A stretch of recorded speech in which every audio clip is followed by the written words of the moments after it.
All right, so one of the really fun effects students asked for a missile trail.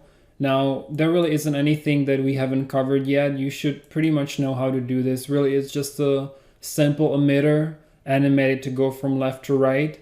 So if I am to just quickly show you, basically, I just, made a very simple missile model, and then I'm emitting the fire actually out of a cylinder that I just linked to the missile, just the basic cylinder, and you can turn off edged faces.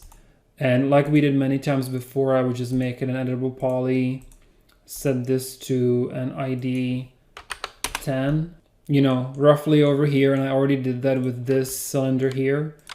And then I would just make this cylinder the source. I would just add it, and I would make the ID 10 because I only want to emit the fire out of the back like this. And for the settings, basically I'm doing 2000 degrees for the temperature, so that's what gives me this hot flame. And I'm doing an emission of smoke of 1. And then under the dynamic settings, basically it's almost all default. I turned off massive vorticity, and I'm doing just a little bit of classic vorticity because I wanted to maintain this long smoke trail, and the massive vorticity just breaks it up into these big plumes.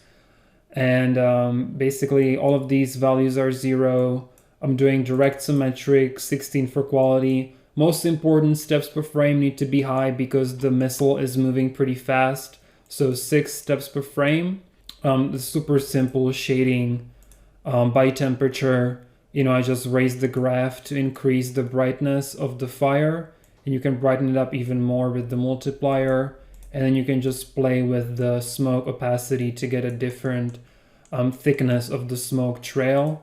And you could even do something like based on smoke, and this way you can reduce the opacity of the smoke based on H. So basically, as you can see, you can just drag this point back, and this will control the opacity of the smoke based on how old it is. So maybe I would do something like this, but I'm gonna just leave it as simple smoke because I kind of like this look. I would maybe raise the opacity a little bit. You can change the smoke color to something brighter or darker. And that's pretty much it. I don't want to spend too much time on it. I just have a simple turbulence here, breaking up the smoke a little tiny bit. So strength of 1 with a size of 5 meters. But you could even just disable this and just have a nice smooth trail. So as always, the project file is under the video if you'd like to take a look. And let's march forward with the course.